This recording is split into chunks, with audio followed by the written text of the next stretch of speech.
ଆପଣମାନଙ୍କ ଘରେ ଯଦି ଏମିତି କିଛି ବେକାର ପଡ଼ିଥିବା ଘଣ୍ଟା ଥିବ ତାହେଲେ ତାକୁ ଜମାରେ ବି ଫିଙ୍ଗିବେନି। ଆପଣମାନଙ୍କର ବହୁତ ବଢ଼ିଆ କାମରେ ଆସିବ। ହାଇ ଫ୍ରେଣ୍ଡସ୍, ୱେଲକମ୍ ବ୍ୟାକ୍ ମାଇ ୟୁଟ୍ୟୁବ୍ ଚ୍ୟାନେଲ୍। କେମିତି ଅଛନ୍ତି ସମସ୍ତେ? ଭଗବାନଙ୍କ କୃପାରୁ ସମସ୍ତେ ଭଲରେ ଥିବେ। ଆଜି ମୁଁ ଯେଉଁ ଟିପ୍ସ ଆପଣମାନଙ୍କ ସହିତ ସେୟାର କରିବି ତା ଆପଣମାନଙ୍କ ଡେଲି ଲାଇଫ୍ରେ ନିହାତି ଭାବରେ ଆପଣମାନେ ସେ ପ୍ରୋବ୍ଲେମକୁ ଫେସ୍ କରୁଥିବେ। ତ ଚାଲନ୍ତୁ ଦେଖି ନେବା ମୋର ଫାର୍ଷ୍ଟ ଟିପ୍ସ କ'ଣ ଅଛି। ଫାର୍ଷ୍ଟ ଟିପ୍ସ ଅଛି ମୋର କେମିତି ଅଛି, ଟାଇଲ୍ର କିଛି ମାନେ ଦାଗକୁ ନେଇକରି ତ ଆମେ ଯେତେବେଳେ ଘର ବି ଓଳେଇଥାଉ ବି ଯାହା କରିଥାଉ ଏମିତି କିଛି ଦାଗ ରହିଯାଇଥାଏ ଯାହାକି ଆମକୁ ମାନେ ଇନଷ୍ଟାଣ୍ଟ ତାକୁ ଟିକେ ସଫା କରିବା ପାଇଁ ପଡ଼ିଥାଏ। ତ ଆପଣମାନେ କ'ଣ କରିବେ ନା ବହୁତ ବଢ଼ିଆ ଇଜି ପ୍ରୋସେସ୍ରେ ଆପଣମାନେ କରିପାରିବେ। ଆପଣମାନଙ୍କ ଘରେ ଏମିତି ମେଡ଼ିସିନ୍ ର୍ୟାପର୍ ଥିବ ଯାହାକି ଆପଣମାନେ ଫୋପାଡ଼ି ଦେଉଥିବେ, କିନ୍ତୁ ତାର ବି ରିୟୁଜ୍ ଆପଣମାନେ କରିପାରିବେ। ଏଇ ଯେଉଁ ଟାଇଲ୍ରେ ଯେଉଁ ଦାଗଟା ରହିଛି ନା ଆପଣମାନେ ତା ଦେହରେ ଆପଣମାନେ ତାକୁ କ୍ଲିନ୍ କରିପାରିବେ। ଆଉ ଟାଇଲ୍ର ଯେଉଁ ଜଏଣ୍ଟ ଜାଗା ଗୁଡ଼ାକ ଆପଣମାନେ ଜାଣିଥିବେ ସେଥିରେ ବି ବହୁତ ଆମର ମଳି ରହିଯାଇଥାଏ। ତ ମୁଁ ଆପଣମାନଙ୍କୁ ଦେଖାଉଛି, ତ ସେଥିରେ ବି ଆପଣମାନେ ଏହାକୁ କ୍ଲିନ୍ କରିପାରିବେ। ଯେଉଁ ଜିନିଷକୁ ଆପଣମାନେ ଅଦରକାରୀ ଭାବେ ଫିଙ୍ଗି ଦେଉଛନ୍ତି ସେଥିରେ ଆମର ରିୟୁଜ୍ ଆପଣମାନେ ଟିକିଏ ଯଦି ମାଇଣ୍ଡ ଖର୍ଚ୍ଚ କରିପାରିବେ ତାହେଲେ ଆପଣମାନଙ୍କର ଟାଇମ୍ ସହିତ ମନି ମଧ୍ୟ ସେଭ୍ ହେଇକି ରହିପାରିବ। ଏମିତି କ'ଣ ନା ଆମେ ଯେଉଁ ଜିନିଷ ବ୍ୟବହାର କରିଥାଉ, ଏଇ ମେଡ଼ିସିନ୍ ଜିନିଷ ଦେଖନ୍ତୁ ଆପଣମାନେ ମେଡ଼ିସିନ୍ ଖାଇସାରିଲା ପରେ ତା ଖୋଳକୁ ଆପଣମାନେ ଫୋପାଡ଼ି ଦେଉଛନ୍ତି, କିନ୍ତୁ ତାର ଦେଖନ୍ତୁ ରିୟୁଜ୍ରେ ଆମର କିନ୍ତୁ ବହୁତ କେତେ ବଡ଼ ଜିନିଷକୁ ସେ କ୍ଲିନ୍ କରିପାରୁଛି। ନେକ୍ସଟ ଟିପ୍ସ ଅଛି ଲାଇଟରକୁ ନେଇକରି। ଏବେ ତ ବର୍ତ୍ତମାନ ଶୀତ ଦିନ ଆସିଲାଣି, ଲାଇଟର ବି ମଏଶ୍ଚର ହେଇଯାଇଥାଏ ଯାହାଫଳରେ କି ଆମର ଗ୍ୟାସ୍ଟା ଭଲ ଭାବରେ ଜଳିନଥାଏ। ତ ଆମେ ଭାବୁ କି ଆମ ଲାଇଟରଟା ଖରାପ ହେଇଯାଇଛି।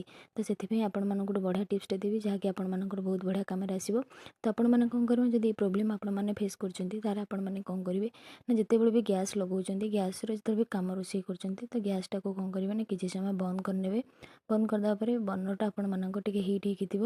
ତ ସେଇ ବର୍ଣ୍ଣର ଉପରେ ଆପଣମାନେ କେମିତି ଲାଇଟରକୁ ଥୋଇବେ ଟିକେ ଦେଖନ୍ତୁ। ଏମିତି ଥୋଇବା ଦ୍ୱାରା କ'ଣ ହେବ ନା ଲାଇଟରଟା ମଏଶ୍ଚର ଯାହା ଥିବ ଅବଜର୍ଭ କରିନେବ। ଆପଣମାନେ ନେକ୍ସଟ ଟାଇମ୍ ଯେତେବେଳେ ବି ଲାଇଟର ୟୁଜ୍ କରିବେ ତ ଗୋଟେ ଥରକରେ ହିଁ ଆପଣମାନଙ୍କର ଗ୍ୟାସ୍ଟା ଜଳିବ। ତ ଏ ପ୍ରୋବ୍ଲେମ୍ ତ ସବୁ ଗୃହିଣୀମାନେ ଫେସ୍ କରୁଥିବେ।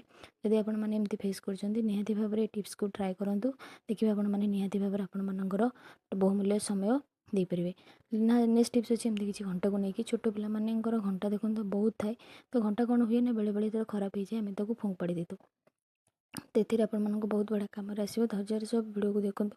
ଯେଉଁମାନେ ମୋ ଚ୍ୟାନେଲରେ ନୂଆ ଥିବେ ପ୍ଲିଜ୍ ଚ୍ୟାନେଲକୁ ସବସ୍କ୍ରାଇବ୍ କରି ପାଖରେ ବେଲ୍ ବଟନ୍କୁ କ୍ଲିକ୍ କରିବେ, ଯାହାଫଳରେ କି ମୋ ଭିଡ଼ିଓର ନୂଆ ନୋଟିଫିକେସନ୍ ଆପଣମାନଙ୍କ ପାଖେ ଖୁବ୍ ଜଲ୍ଦି ପହଞ୍ଚିପାରିବ ଆଉ ଆପଣମାନେ ଏମିତି ୟୁନିକ୍ ଭିଡ଼ିଓ ଦେଖିପାରିବେ।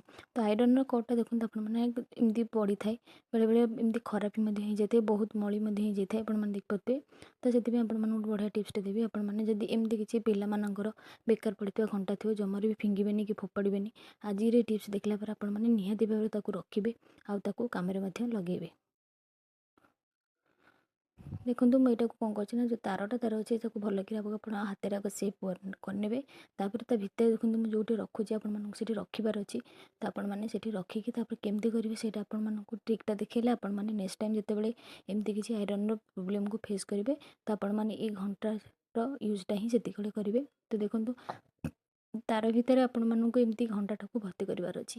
ପୁରୁଣା ଘଣ୍ଟା ହେଲେ ବି ଆମର ବହୁତ କାମରେ ଆସିବ। କେଉଁ ଜିନିଷକୁ ଆପଣମାନେ ବେକାର ଭାବିକି ଜମାରୁ ବି ଫିଙ୍ଗିବେନି, ଆପଣମାନଙ୍କୁ ବହୁତ ବଢ଼ିଆ କାମରେ ଆସିବ।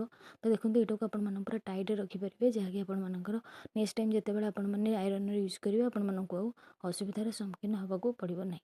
ଆଶା କରୁଛି ଆଜିର ସବୁ ଟିପ୍ସ ଆପଣମାନଙ୍କ ପାଇଁ ନିହାତି ଭାବରେ ୟୁଜଫୁଲ୍ ଥିବ। କେଉଁ ଟିପ୍ସ ଆପଣମାନଙ୍କୁ ବେଶୀ ପସନ୍ଦ ଲାଗିଲା ମୋତେ କମେଣ୍ଟ ସେକ୍ସନରେ ନିହାତି ଭାବରେ ଜଣାଇବେ। ତ ଦେଖନ୍ତୁ ବହୁତ ବଢ଼ିଆ ଭାବରେ ଆପଣମାନଙ୍କର ଏ ଜିନିଷଟା ରହିଗଲା ଟାଇଟ୍ ହେଇକି ଜମାରୁ ବି ଫିଟିବନି। ତ ଦେଖନ୍ତୁ ଯେଉଁ ଜିନିଷକୁ ଆପଣମାନେ ବେକାର ବା ଅଦରକାରୀ ଭାବେ ଫିଙ୍ଗି ଦେଉଥିଲେ ଆପଣମାନଙ୍କର ବହୁତ ବଢ଼ିଆ କାମରେ ଆସିଲା ଆଶା କରୁଛି। ତ ଦେଖନ୍ତୁ ଏମିତି ଟାଇପ୍ର ଆପଣମାନେ ଏହାର ରିୟୁଜ୍ କରିପାରିବେ। ଭିଡ଼ିଓଟିକୁ ଫାଷ୍ଟରୁ ଲାଷ୍ଟ ପର୍ଯ୍ୟନ୍ତ ଦେଖିଥିବାରୁ ଆପଣମାନଙ୍କୁ ବହୁତ ବହୁତ ଧନ୍ୟବାଦ। ରହୁଛି। ଜୟ ଜଗନ୍ନାଥ।